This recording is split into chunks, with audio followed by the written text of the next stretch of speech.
you ought to be happy where you are working. And I always worry about people who say, you know, I'm going to do this for 10 years. I really don't like it very well, and then I'll do 10 more years of this. I mean, that's a little like saving up sex for your old age. I mean, not a very good idea.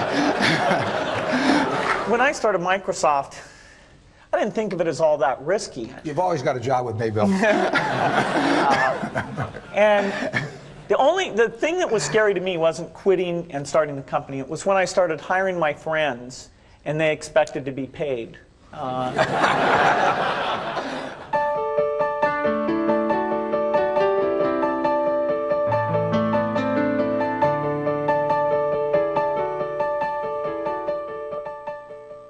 Buffett and Gates on Success was made possible by the Floyd and Dolores Jones Foundation, supporting efforts to enhance public education and a better understanding of business and investing in the American economy.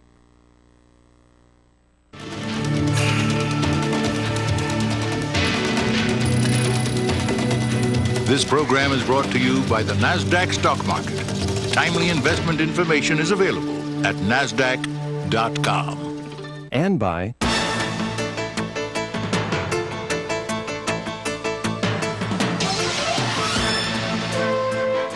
the New York Stock Exchange. The world puts its stock in us. Each spring in Omaha, Nebraska, thousands of investors gather from around the world. How long does it take to get over here from Paris, France? 10 hours. For Sweden? Roughly, it's a day flight. A lot of people. It reminds me of New York, a lot of people.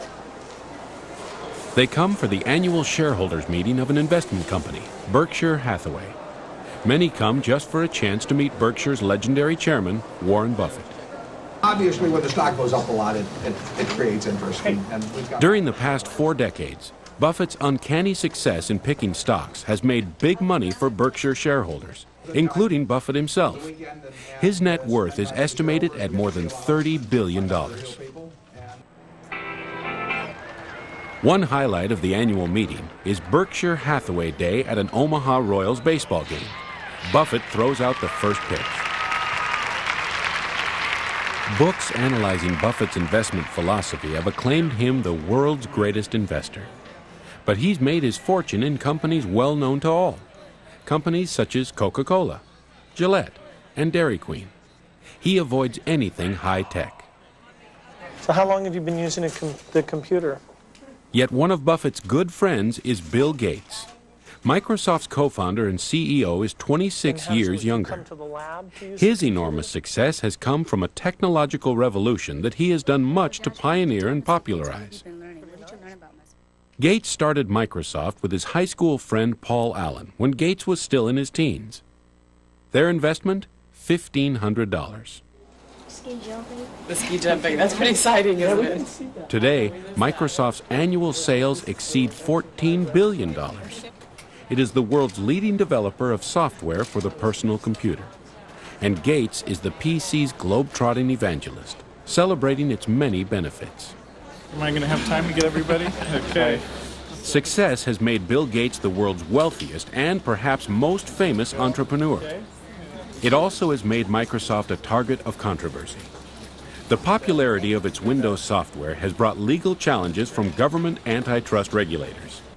They've tried to limit Microsoft's expansion into new fields, such as the Internet.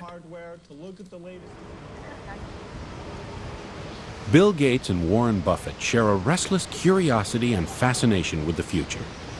Together in the spring of 1998, they came to the campus of the University of Washington in Seattle. They came to share their experience and their combined wisdom in conversation with students from the university's business school. Young people overflowed the Student Union Auditorium for an extraordinary conversation with two of the most successful business leaders of our time.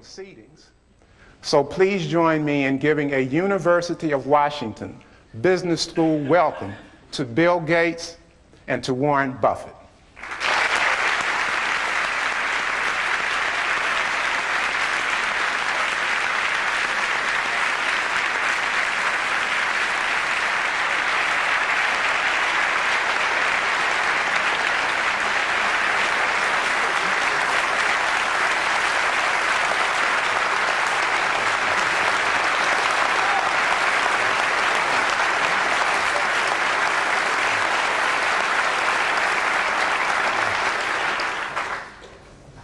Well, I thought I ought to start this off by announcing that Bill and I have a small bet as to who would get the most applause. And I suggested that I bet my house against his, but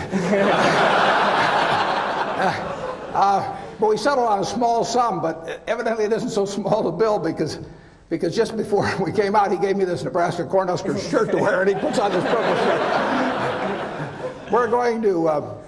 We're going to answer your questions. Whatever you want to talk about is fine, and we don't want any softballs. And I thought by wearing this Cornhusker shirt that I could guarantee hardballs right in my head.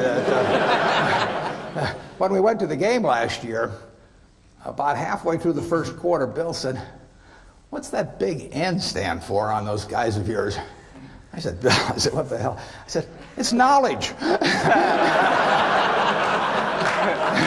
We all agree on that in Nebraska. Well, they've asked us to start out talking with the two of us on one question, but then it's going to be your questions, and we're going to just have you line up behind the microphones, and we'll go back and forth. They did ask that we might start off with talking about sort of what got us here, and it's pretty simple in my case. It's not IQ. I'm sure you'll all be glad to hear that. But everybody in this room has more IQ than they need to do my job.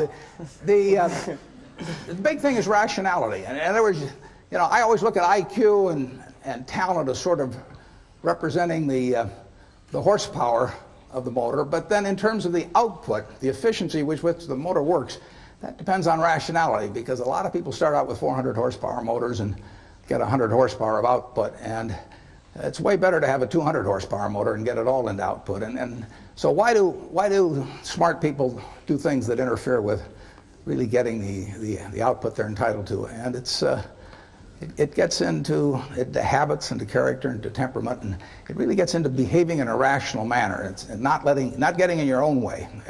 As I say, everybody here has the ability absolutely to do anything I do and much beyond. And some of you will, and some of you won't. But it will. The ones that won't, it will be because you get in your own way. It won't because the world doesn't allow you to. It will be because you don't allow yourself to. So I have one little suggestion for you. Pick out the person in the class that you admire the most, and then write down why you admire them. Put down a list of qualities. You're not to name yourself in this. And then put down the one that frankly you could stand the least in the whole group, and put down the qualities that turn you off in that person. Then look at that list, and you won't find it's a bunch of things like throwing a football 70 yards or anything of the sort. The qualities of the first one that you admire are qualities that you, with a little practice, can make your own, and which, if practiced, will become habit forming.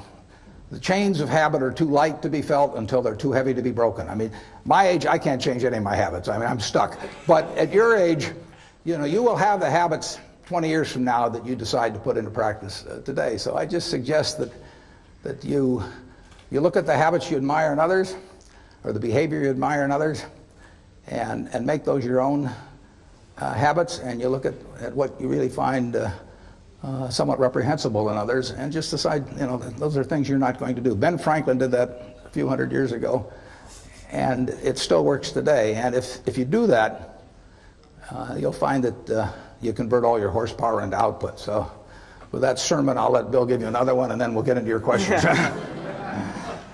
Well, I think Warren's absolutely right about habit.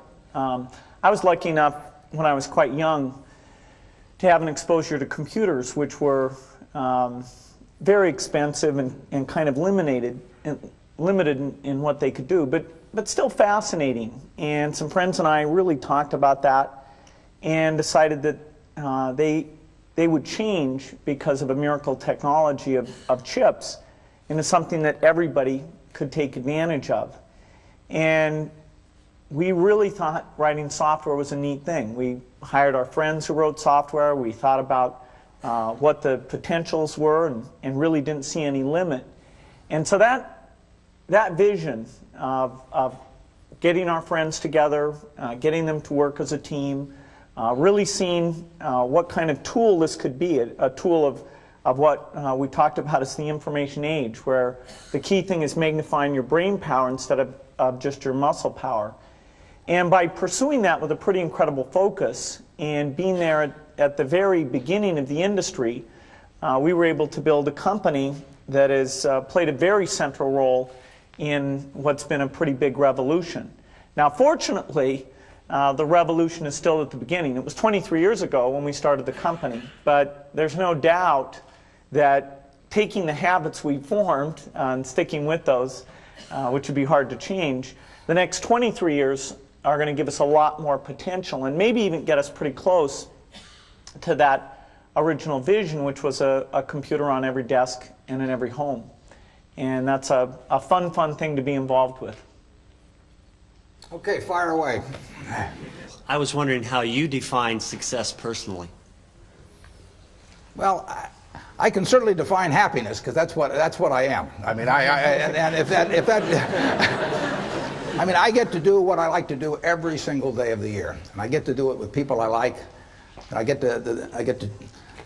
don't have to associate with anybody. Causes my stomach to churn. And the only thing in my job I don't like, and this only happens about every 3 or 4 years, occasionally I have to fire somebody, and I don't like. That's the only thing.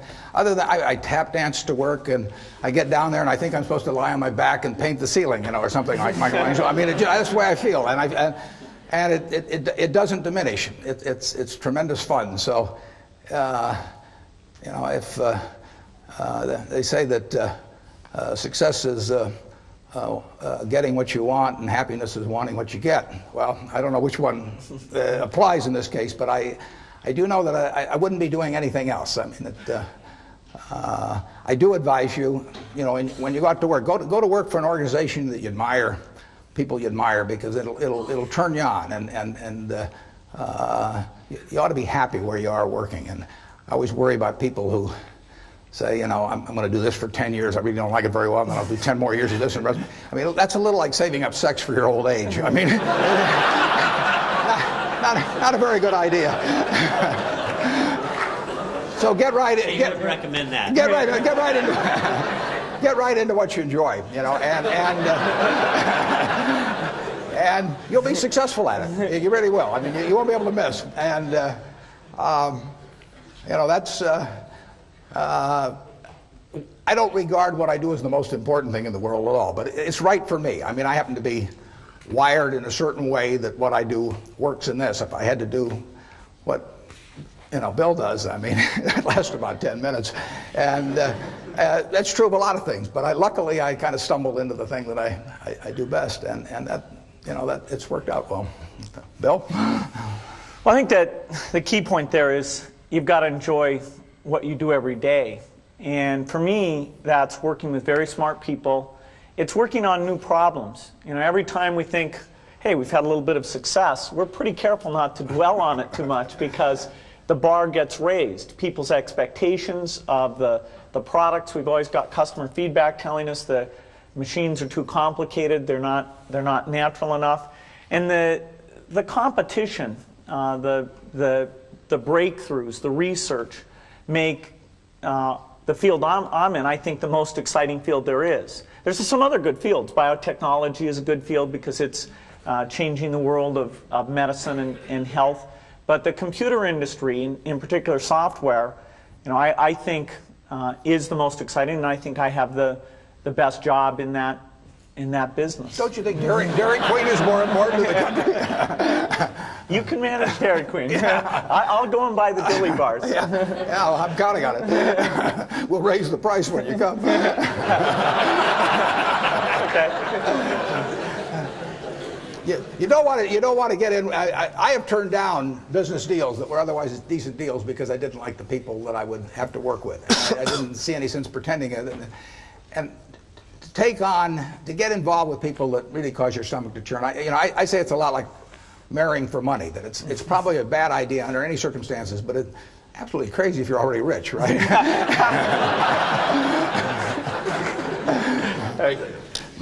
Both of you are innovators in your given industry. I was wondering what your definition of innovation is.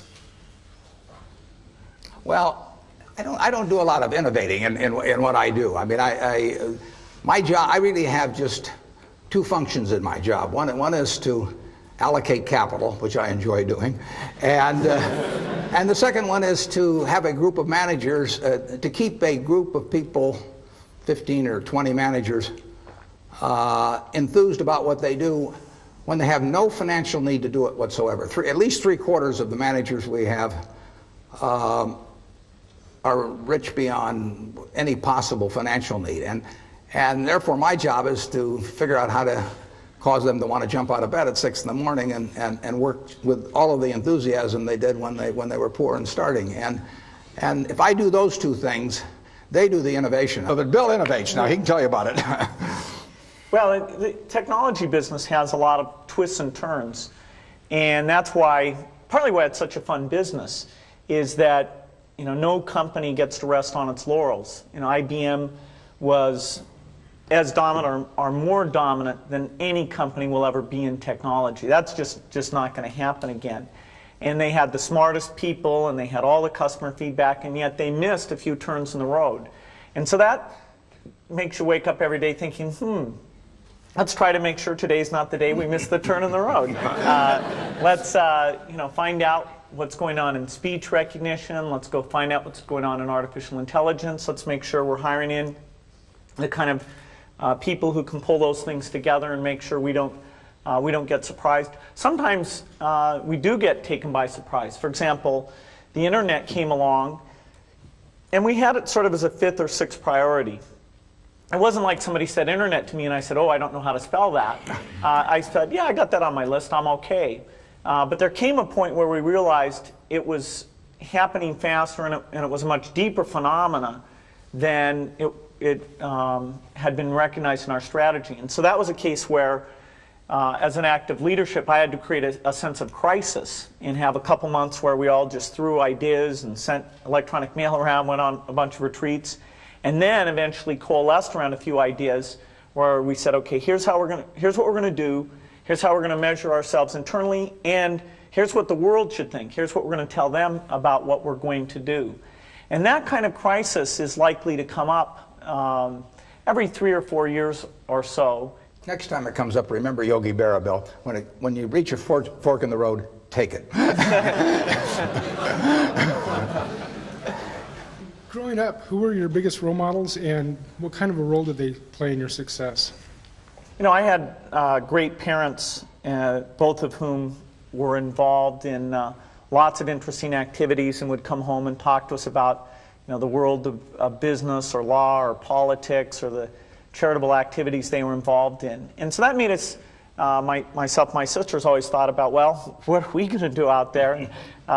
They had us as avid readers, and so we had pretty broad interests in reading. Scientists were a group that I gravitated to because this notion that just out of their heads they came up with neat ideas, that sort of fascinated me. So quite a bit of the time I thought I'd be a mathematician or a scientist.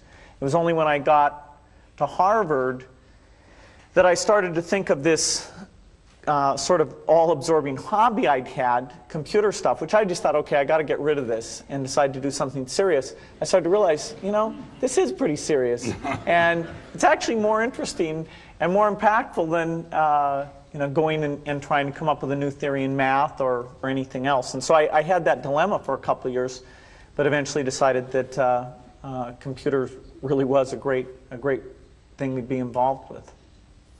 Yeah, I think you're 100% on the money in focusing. I would, instead of calling them role models, I call them heroes, actually. And I think if you tell me who your heroes are, I can tell you how you're going to turn out to quite an extent by this point in life. And I have been extraordinarily lucky in that none of my heroes ever let me down. I mean, the ones I came up with throughout their lives, I've never felt that I've been let down in any way with it. Number one was my dad, and had a huge impression on me.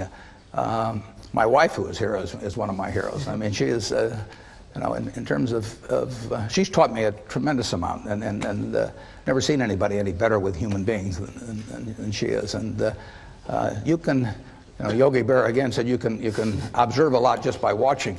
And I watched my dad, and I've watched her, and I had a professor, Ben Graham, back at Columbia, and had a huge impact on me. So I have been lucky in that I've had terrific heroes, and they haven't let me down. And that takes you a long, long way. I've gone through one or two periods where we're kind of tough in life, but not. I mean, everybody's had that, but having the right heroes will take you right through it. The internet exposes us to vast amounts of information, and in particular, children are being exposed to more and more complex issues at very young ages. Yourself being a father, Mr. Gates, I was wondering if you had any comment on the access now to information, and how do we handle that? Well, definitely the internet has every kind of information you can imagine. All the worst things and best things that people are interested in are out there in great quantity. And so there's a decision a parent has in terms of, do you let your kid go out onto the internet? One great thing about the internet is if you set it up the right way, there's a log of exactly what the person's gone and looked at. And so you have to decide up to what age do you think it's legitimate that you have access to see where they're going and what they're interested in. And personally, I'd rather see what my kid is interested in and talk to them about it than try and block altogether them ever learning anything about it. Because someday in their life, whether it's a magazine or a friend or a terminal that I don't control, if they're curious about something, they're going to find out about it. And my theory is not that my child will be okay as long as they don't hear about things. You want to have the full experience, and but I think on the whole, the fact that a kid has this tool to be curious about all these topics, that's got to be a fantastic thing. I can't improve on that. But I just got to the age where Bill lets me watch the internet alone. So I've been trying. That's a good story. I've been trying to evangelize personal computers to Warren ever since we met, which is over about 7 years ago now. And it was amazing. I talked about stock quotes and spreadsheets and all these things. And in the end, it wasn't my talking at all that got him on. It was the ability to play bridge with his friends. And, now he's incredible. He's an addict. Yeah. Do you feel that technology has made businesses more efficient to the point where you can pay more for them? Well, I'm sure technology has made them more efficient, and if I thought otherwise, I'd be afraid to say so with Bill sitting next to me. But a lot of things in business, including maybe much of technology, really has the same effect as if you went to a parade and the band started coming down the street, and all of a sudden you stood up on tiptoe. I mean, in another 30 seconds, everybody would be on tiptoe. It'd be hell on your legs, and you wouldn't be seeing any better. And there is that aspect to business, that there's a self-neutralizing aspect. Now, Bill, tell them how much technology you'll make for them. Yeah. No, I think there's definitely a lift, a one-time lift, where you go from not using technology well to using it well, particularly if U.S. companies are doing that better than their competitors outside the United States. And so you get all this ability to communicate, and so you get global scale in a lot of businesses that wouldn't have had it before. If you look at the really big earners in that, who are generating this 20% return on equity, a lot of them are companies like Coke or Microsoft or Boeing or GE, which are going to that worldwide marketplace. And I know every one of those has been helped by technology. But that cannot explain why 10 years from now they'd be getting that type of return on equity. There's something almost certainly ephemeral about current conditions. Capitalism tends to be self-neutralizing in terms of improvements, but that's marvelous, because it means we've got better everything than we would have otherwise. But the real trick is to stand up on tiptoe and not have anyone notice it. I mean, if you can do that, then you do very well. Yeah. Bill, Warren, the world is becoming a much smaller place, both in technology and in finance. How do you see yourselves as businessmen taking your businesses globally, and how do you view that individually as a person? Well, I've got an easier answer, so I'll let Bill think while I give the easy answer. We don't do it directly. I mean, our two largest commitments are Coke and Gillette, and Coke has 80% of their earnings coming from abroad, and it'll be larger in the future. Gillette has 2/3 of their earnings coming from abroad, and that'll be larger in the future. So they are participating in a worldwide improvement in living, and they'll continue to participate. So we do it by piggybacking them, and I can sit in Omaha, and let Doug Ivester at Coke fly all over the world and do a tremendous job doing it. Bill has to get out there and do it for Microsoft, and I'll let him tell you how. One great thing about our business is it is global. That what do you need in a spreadsheet? About the same thing in Korea and Egypt as you need in the United States. And the PC standard is a global standard. We have to do some adaptation for the local languages, and that's a fun part of our business, understanding bidirectional languages and the large alphabets that you have in Chinese, Japanese, and Korean. And over the years, we've gotten very, very good at that. In fact, our market share is much higher outside the United States than it is inside the United States, because it's relatively hard to set up subsidiaries, understand local conditions, local distribution, and relationships. And so, since most of our competitors are in the U.S. and aren't as good at doing international business, we thrive even better in these other countries.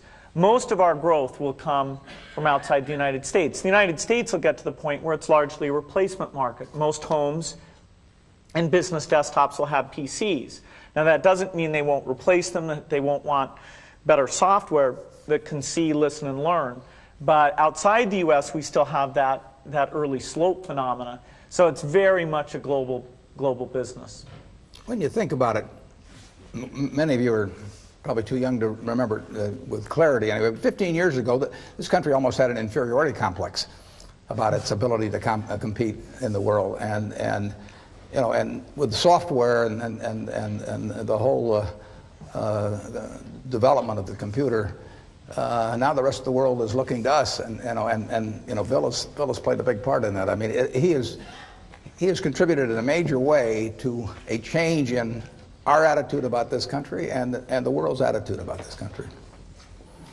So, what impelled you to make a trip together to China in 1995, and what's your perception before and after the trip? And most interesting, the next question is, what has that trip affected your global business decision in that region since? Well, we went to China for a lot of reasons, partly to relax and have fun. We found a few McDonald's there, just so we didn't feel too away from home. It was also exciting to go and see all the changes taking place. I mean, it's so amazing what's going on there. And we saw different parts of the country, got to see some of the leaders. It's a market that Microsoft had already been investing a lot, and we've upped that quite a bit since then. Although about 3 million computers get sold every year in China, people don't pay for the software.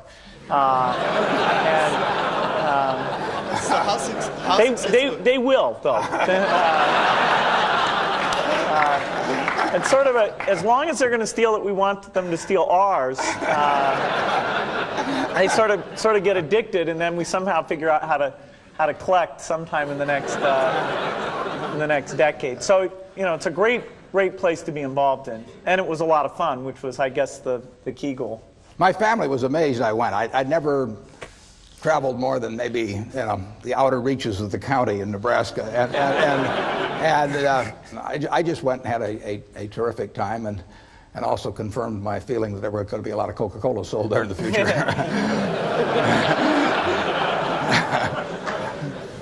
I told everybody over there it acted as an aphrodisiac. I don't know whether.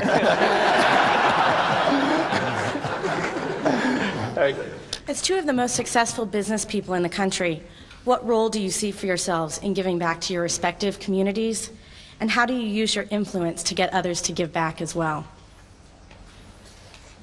Well, I think we both have a quite a similar philosophy on that. I know in my own case that 99% plus will go back to society, and that'll actually count everything that my family and I have lived on during our entire lifetimes. But just because we've been treated extraordinarily well by society. You know, I'm lucky. Bill said if I was born a long time ago, I'd have been some animal's lunch. You know, I mean, I don't run very fast. You know, but I'm wired in a particular way that in a market economy, big capitalist economy, lots of action. I'm well adapted for that. I'm not adapted for pro football. I'm not adapted for violin playing. I happen to be in something that pays off huge in this society. And basically, I get the fun of playing around with that while I live, but it will all go back to society, and I think it'd be wrong to be otherwise, frankly. If I'd been dropped down in some remote country or in almost any other place in the world, I wouldn't have been worth a damn. I mean, I am here because of a tremendous society that surrounds me, and the fact that I happen to be well adapted to a certain part of it. And so it's all going to go back to society. And I know Bill feels very similar. No, I think that's a great philosophy, not to mention the fact that passing along lots of money can be a bad thing for the people who receive it. They might not think so at times, but no, I've never put it to a vote.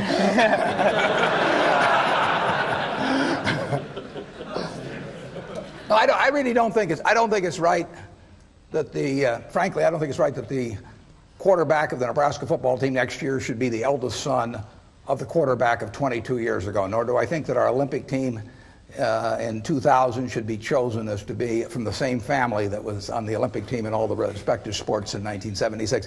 I mean, we believe in the meritocracy when it comes to athletics and all kinds of things. Now, why not have a meritocracy in terms of what you go out into the world with in terms of the productive goods? Let the resources flow to those who use them best.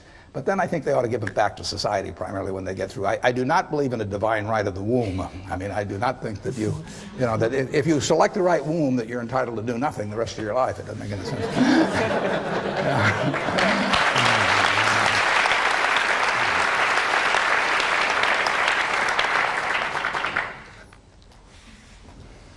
Hi, there's been a lot of discussion about how the information age is revolutionizing society. And I would like to get your opinion about which countries and industries and companies are best prepared to take advantage of these changes and what factors would account best for their success. Maybe I'll start with that. If you look at what's happened in personal computers or what's happened in business in general, in terms of how we allocate capital and let labor move around, the United States has emerged in a very strong position. And so the first beneficiary of all this information technology will be the United States. There are a few other areas like Singapore, Hong Kong, the Scandinavian countries, where they're adopting the technology at basically the same rate that we are. There's a few countries that even relative to their level of income are going after the technology because they believe so much in education. In Korea and many parts of China, we see incredible penetration of personal computers, even at very low income levels, because they basically decided it's a tool to help their kids have access to information and to get ahead. The whole world is going to benefit in a big way. You know, there'll be this shift where instead of your income level mainly being derived by what country you're in, it'll be derived by what your education level is. So today, a PhD in India doesn't make nearly as much as a PhD in the United States. Well, as you get the internet allowing services and advice to be transported as efficiently as goods are being transported through shipping and all those things, then you'll get essentially an open market bidding for that engineer in India versus the engineer here in the United States. And that benefits everyone because you're taking better advantage of those resources and people are better off. So the developed countries will get the early benefit from these things. In the long run, the people who are lucky enough to get a good education in developing countries will actually get an absolute, the biggest boost from all these things that go on. I didn't get it at first, but it's huge, and it will change the world, the technological revolution, in dramatic ways and quickly. Ironically, our approach to that is just the opposite of Bill's, but that his is the right one for the world. Ours is the right one for me. I look for businesses where I think I can see what they're going to look like in 10 or 15 or 20 years. We don't own any, but if you take Wrigley's chewing gum, I don't think the internet's going to affect how people chew gum. You know, and Bill probably does. I mean, but I don't think it's going to affect the fact that Coke will be the drink of preference and will gain in per capita consumption around the world. I don't think it'll change whether people shave or how they shave, or the fact that they like a better shaving system, as the Mach 3 is going to be very shortly, I might add. So we are looking for the very predictable, and you won't find the very predictable in what Bill does. You'll find the more exciting things, the things that are going to change society more. And so I have a little different opinion. As a member of society, I applaud what he's doing, and as an investor, I keep a wary eye on it. And that's. You know, it's a different approach to investing. Most people think of that all as opportunity, and it has been opportunity. Every internet stock has gone crazy here in recent months, but I don't know how to look at one or the other and tell the winners. Yeah, this is an area I agree strongly with Warren on. I think the multiples of technology stocks should be quite a bit lower than the multiples of stocks like Coke and Gillette, because we are subject to complete change in the rules. You know, I know very well that in the next 10 years, if Microsoft's still a leader, there will have been at least three crises that we will have had to really prove our excellence in. I accidentally once, when we were on a panel with the CEO of Coke, I said something like, I couldn't run my business when I get to be 60 because it's such a hard business, not like Coke. And I offended him without meaning to. You won't offend me. I want to be in a business I can run when I'm 100 because I plan to do it. I'm going to retire about 5 years after I die. Maybe. Starting a new company is very risky. How do you determine when is the best opportunity to start a new company, and how can you get people to support you? Well, when I started Microsoft, I didn't think of it as all that risky. I mean, I was so excited about what we were doing. It's true I could have gone bankrupt, but you know, I had a set of skills that were highly employable, and in fact, my parents were still willing to let me go back to Harvard and finish my education if I wanted to. You've always got a job with me, Bill. And the thing that was scary to me wasn't quitting and starting the company. It was when I started hiring my friends and they expected to be paid. And then we had customers who went bankrupt, customers that I'd counted on to come through. And so then I got this incredibly conservative approach that I wanted to have enough money in the bank to pay a year's worth of payroll, even if we didn't get any payments coming in. And you know, I'm almost true to that the whole time. We have about $10 billion now, which is pretty much enough for the next year. Anyway, you know, if you're going to start a company, it takes so much energy that it better overcome your feeling of risk. I don't think that you necessarily, if you're going to start a company, should do it at the start of your career. I think there's a lot to be said for working for a company, learning how they do things. You know, if you're young, it's hard to go lease premises. They made that hard for me. You couldn't rent a car when you were under 25 at the time, so I was always taking taxis to go see customers. And the people would, people would say, well, we're going to go have a discussion in the bar. Well, I couldn't go to the bar.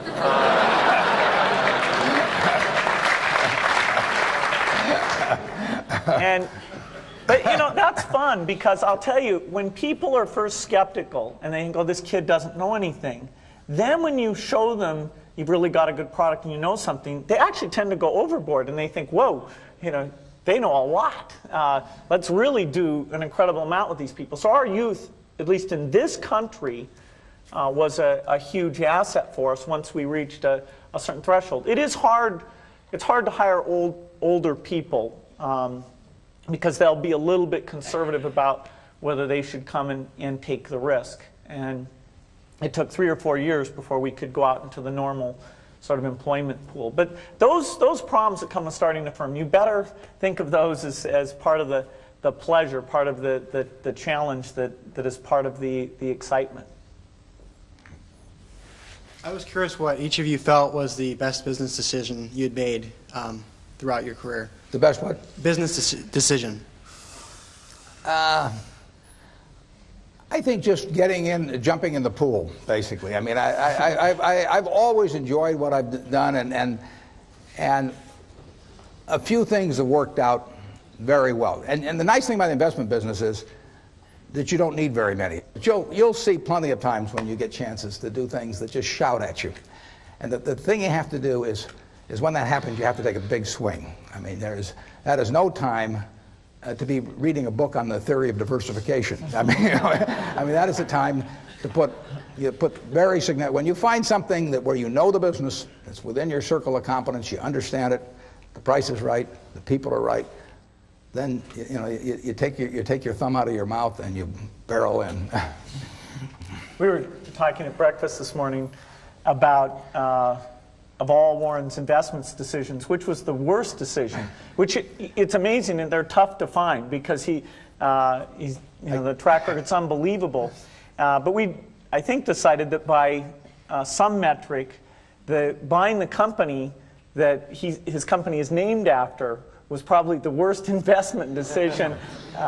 That's true. I mean, we went into a terrible business because it was cheap, and it's what I refer to as the used cigar butt approach to investing. You know, that you see the cigar butt down there, it's soggy, it's terrible, but there is one puff in it and it's free. And that's what Berkshire was when we bought it. I mean, it was selling below working capital. Actually, buying Berkshire Hathaway, buying control of it, was probably the biggest single bad decision that I've made. And then I made all kinds of decisions that have cost us billions of dollars, but they've been mistakes of omission rather than commission. I mean, there were businesses that we knew enough to buy a lot of. I don't worry about not buying Microsoft because I didn't understand that business. I didn't understand Intel. But there were businesses that I did understand. Fannie Mae was one. I mean, I made a decision to buy it, and I didn't execute.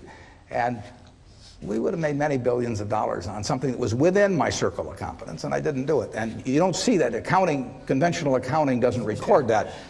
But believe me, it happened. In my case, I'd say my best business decisions really have to do with picking people. Deciding to go into partnership with Paul Allen is probably at the top of the list. And then subsequently hiring a friend, Steve Ballmer. And having somebody who you totally trust, who's totally committed, who shares your vision and yet has a little bit different set of skills, and also acts as a check on you. Some of the ideas you come up with, you run by them because they're going to say, hey, wait a minute, have you thought about this and that? And just, the benefit of sparking off of somebody who's got that kind of brilliance, it's not only made it fun, but it's really led to a lot of success. So picking a partner is crucial. Yeah, and I've had a partner like that, Charlie Munger, for a lot of years, and it does for me exactly what Bill was talking about. Charlie, and so you have to calibrate with Charlie, though, because Charlie says everything I do is dumb, but if he says it's really dumb, then I know it is. But if he just says it's dumb, I take that as an affirmative vote. Go ahead. If you can change one thing in your life, what would it be and why? My age. I never look back. I just don't. I don't worry about anything. I mean, so I consider myself unbelievably lucky.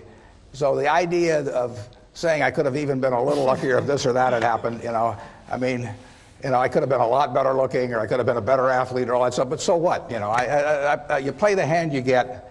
you play it as well as you can, and you're thankful if you're lucky enough. The odds were, when I was born, the odds were over 50 to 1 against me being born in the United States. I mean, I had a 2% probability, you know. Well, if I'd known that, I might have given up and not come out. I mean, but here it was, you know. I was lucky enough to be born here, and I was lucky enough to have two terrific parents, and they raised the three kids in a way that helped me enormously in life. So, I mean, when you got all that going for, I just don't think you look back and think about anything that could be changed better. I'm thankful. Isn't there at least one bridge hand you would have played differently? Well, I have a partner who says I should have played every bridge hand differently. I asked her one time, I said, how should I have played that hand? And she said, under an assumed name.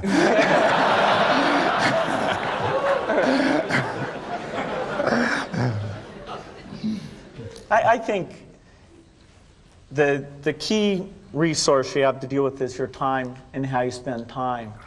And I'm pretty rigorous at looking back each year. I even get my friend Steve Ballmer to come in and look at my schedule and criticize, hey, you didn't really need to spend time on this or that. And that's pretty useful because, you know, if I can get more time to sit down with the engineers, if I can get more time to get out with some customers, those are the things I just love to do. And you know, it just gets me excited, it clears my mind, and so, you know, I'm always trying to make sure that I'm only doing the things that are important. Hypothetically, if you were to lose everything today, keep everything in the past, but right now starting fresh, and you could only keep 3 things in your life, tangible or intangible, what 3 would those be? Well, I'm not sure how you define the 3. I mean, you know, you'd like to know everything that you now know. I mean, because what essentially the things I've applied in the past are going to be applicable in the future. This may sound, if I lost it all without losing any money of any other people, it wouldn't bother me a lot. If I took other people down with me, it would kill me. You know, I mean, you know, that is the one thing that would just that would destroy him, because I wouldn't be able. I'm not sure I'd recover from that. But if it was just my money, it wouldn't make any difference at all, because I keep living about the same. Have to give up the plane. I'd give you a job. Yeah, but I mean, I eat the same way everybody in this room eats. You know, he eats a lot worse than you guys do. Well, depends how you define worse, but I think you're right. And you can get, I mean, in terms of medical care or anything, there's very little difference in how the people in this room live now and are going to live in the next 10 years than the way I do. So I wouldn't miss anything. I mean, I would like to keep playing the game because I enjoy it. So if I had the knowledge that I've had that gotten me here, and I had anything to work with at all, and I could probably talk somebody into giving me a few bucks to start it. But I would have a lot of fun playing the game again. I mean, it might be, you know, I'm not sure I want to follow your experiment, but I think it'd be just about as much fun as what I do. Yeah, as long as people didn't go down with me, that would be no fun. Bill? Yeah, starting out at a small scale again, you know, it's got a certain attraction to it, but. You know, I think it's interesting. Our business is not one where money makes that much difference at all. You know, in fact, somebody was saying to me recently that, you know, Microsoft has such a strong position in our business, and I was saying, hey, if you took 30 of the top people and drafted them over to the other team, the score would change, you know, very, very quickly. First of all, not only would the 30 go, the people who like working with the 30 would go with them. And so that there's not some asset there. It's, you know, all the products are going to be obsolete very, very rapidly. It's the people and their sense of how to do things and their enjoyment and working with each other. And, you know, it'd be a shame to give that up. But, you know, starting another company like that again, I'd have a blast doing it. In light of public controversy that's caused a lot of confusion in my mind and has polarized most of my friends and associates, and perhaps has caused one or both of you to lose some sleep, I'd like to ask you to share your perspective of what purpose or what appropriate role antitrust legislation should play in American business? I am no antitrust scholar. I think that well, I met Bill 8 years ago, and he's a terrific teacher, and so he spent about 6 or 7 hours explaining his business to me. And he actually, I mean, here I am, the world's biggest dummy on technology, but he explained it to me pretty darn well. And when he got through with it, I bought 100 shares of stock just to keep track of him. And I think that shows two things. One is that I've got an IQ of about 50. And the second is, I didn't think he had any monopoly.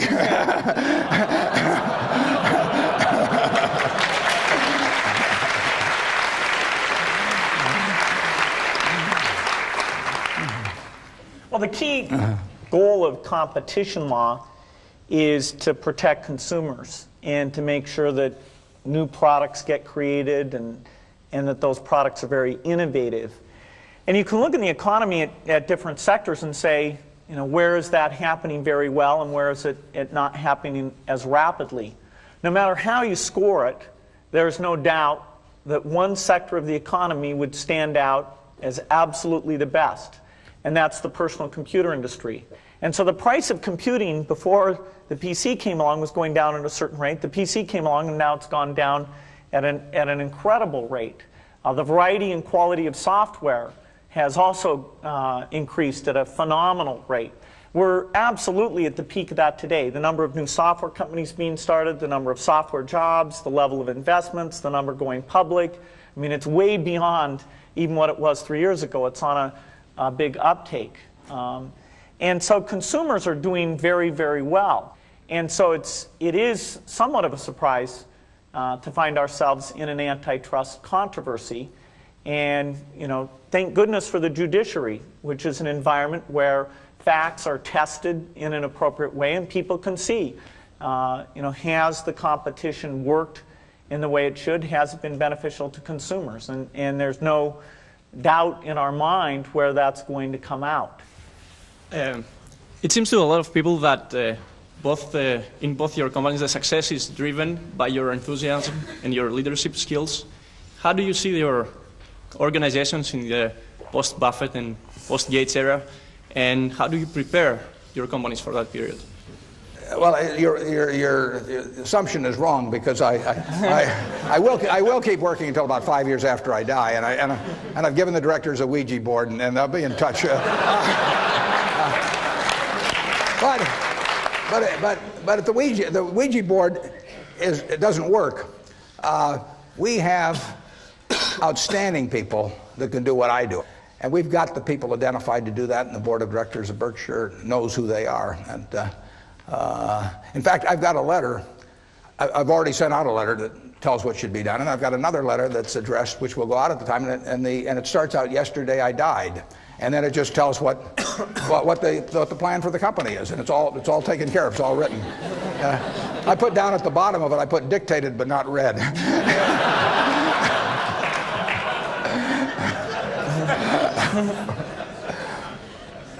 Yeah, my attitude is a lot like Warren's. I want to keep doing what I'm doing for a long, long time. I think probably a decade from now or so, even though I'll still want to be totally involved with Microsoft because it's my career, I will pick somebody else to be CEO. And see some hands in the audience. That's a big transition for a company. You know, sometimes you find somebody who does better, and sometimes you don't.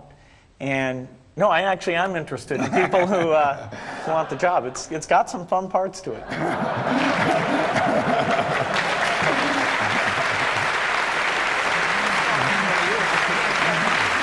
I just want to make certain that they hear that we specifically and formally thank Warren Buffett and Bill Gates for visiting the University of Washington Business School.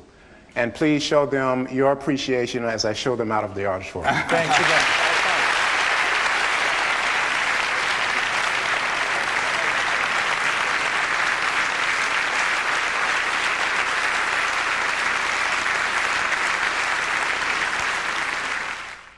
So what did you think? Both Bill and Warren were both very entertaining. And a lot of the questions are on a personal basis, so that was kind of nice to see another side of them as opposed to the business side. Warren Buffett's comments about being true to yourself and following what it is that feels right ring true to me. That was good to hear that message, especially from someone who's been so incredibly successful in what he's done. Both of them mentioned about in order to succeed, you must be happy in what you do, and that I find it to be much more important than acquiring wealth and fame, in the sense that you have your internal sense of achievement, that you have done something that is different.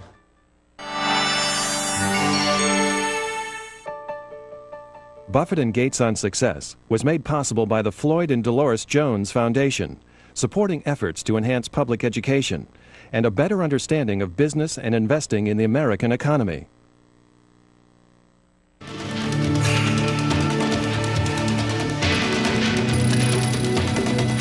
This program is brought to you by the NASDAQ stock market. Timely investment information is available at NASDAQ.com. And by